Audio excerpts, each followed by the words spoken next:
So I'm Tom, I'm Marquita, and we are Destined to Explore. and we are on an adventure this winter, this winter, to see a bunch of national parks. And we just left Mount Rainier, and we are now in Olympic National Park. One of the best resources we found for planning our trip here to the Olympic National Park was a vlogger by the name of Dirt on My Shoes. I can't remember her personal name, but her channel is Dirt on My Shoes. She was excellent for really preparing us for what to expect at Olympic, and also giving us the wisdom so that we could see everything that we wanted to see. So highly recommend. We'll link it down below. Dirt on My Shoes. Olympic National Park is amazing. It's also massive. You have everything here from beaches along the ocean all the way up to high mountaintops. Although we haven't found the mountaintop too easy to get to. Or see. Or see. Because it's so massive, everything is a long way apart. It seems like anywhere you want to go, well, that's an hour or more to get there.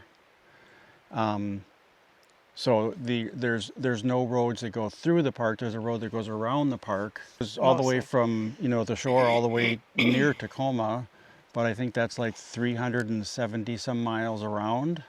So that's like 8 hours of driving if you just wanted to drive around the park. It's not really on the way to anything. If you're going to Olympic, you're going to Olympic, but the great thing is that it's a huge park and there's so much to see here. So because the park is so large, we chose a couple different places to stay around the park. The first place we stayed was Port Angeles. From Port Angeles, there's several great sites that you can see. One was we went up to Hurricane Ridge. And it was beautiful views from up there. It was a little foggy the day that we went. What I would say is if you're in a hurry, that would maybe be one place that I would skip. It's beautiful. They're not spectacular views, not like we saw at Mount Rainier and other places you go. It is an absolutely gorgeous view up there, but if you're tight on time, that's maybe one that I would skip. The great thing is you can drive up there and drive back. There's not a lot of effort to get there, but it's another one of those things where it turns out to be about an hour to go up and back. Yes, like everything in Olympic National Park. One of the things that we're really enjoying about this particular trip this year is that we've made it a point to get together with friends along the way. And so our friends Greg and Elaine joined us for a day or two, and we wound up going to Solduck Falls, and there was, I can't remember the name of the hike. It's Solduck Falls in the Solduck Valley. And we did the hike to the Solduck Falls, and then there's another trail called the Lover's Lane Loop. Yeah, and once you got beyond the falls, hardly anybody on the trail at all.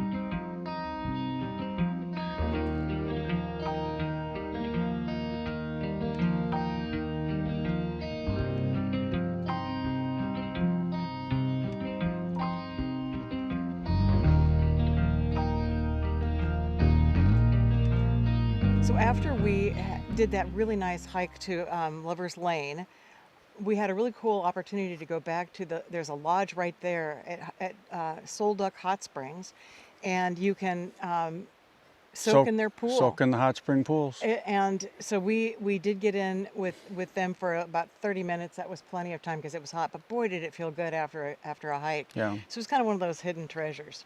So Lake Crescent is another beautiful lake that's within the park. Yeah. It's another huge lake. There's a trail that runs along the lake, another absolutely gorgeous trail to go on. The trail is, I think, about 12 miles if you bike the whole thing, which we did, which was an absolute beautiful ride. There's the Spruce Railroad Trail. Yes.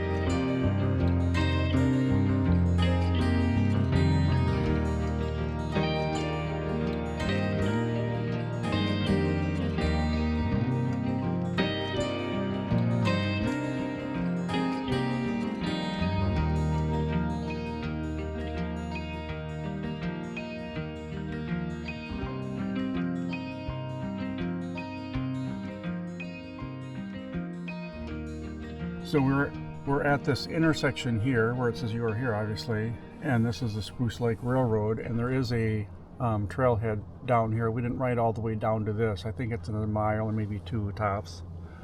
But as you can see, the trail keeps going on a T, and this is what they call the Olympic Discovery Trail, and you can see it comes all the way along Spruce Lake that we rode, and it keeps going for a long ways. And I guess the trail is something like 170 miles long. Basically goes all the way across the peninsula. Some of it's on road, some of it shares roads, but quiet roads, I believe. So if you really wanted to ride through the woods of Washington, it'd be a great place to do it because there's a ton of trail up here.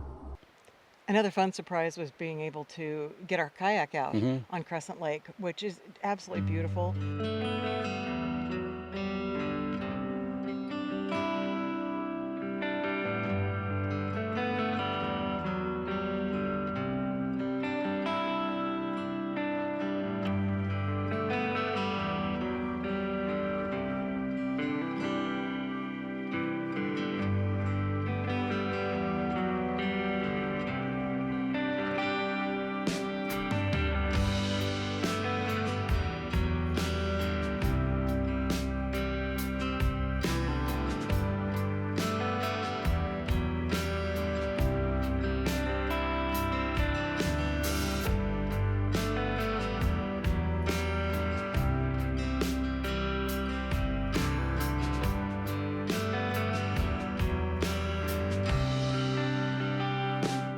Highly recommend, if you can, to get out and paddle on Crescent Lake, as well as bike around it and drive around it. Yeah.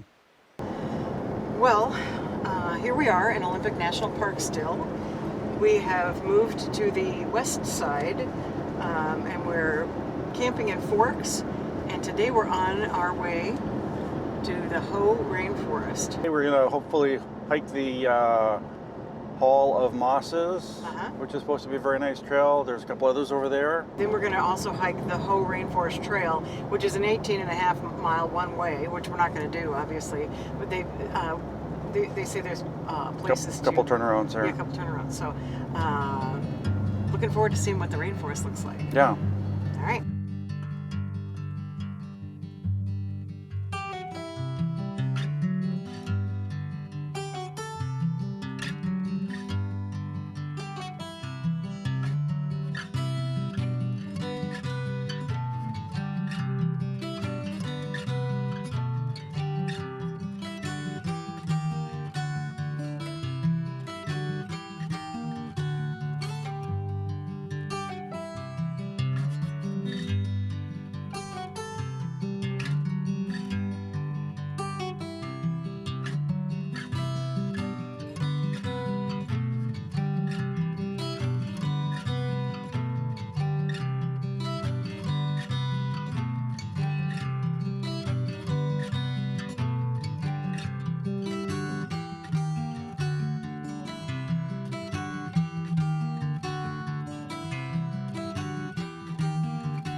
So this tree is absolutely massive, up to my shoulder here. It's got to be 5 feet in diameter. And as you start to look at the rings here,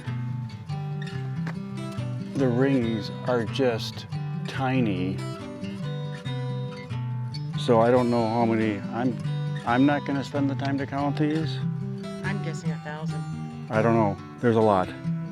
Because I mean, you can see these things are just tiny little rings, and there's a lot of them. And that's nothing compared to what we're going to see down the road.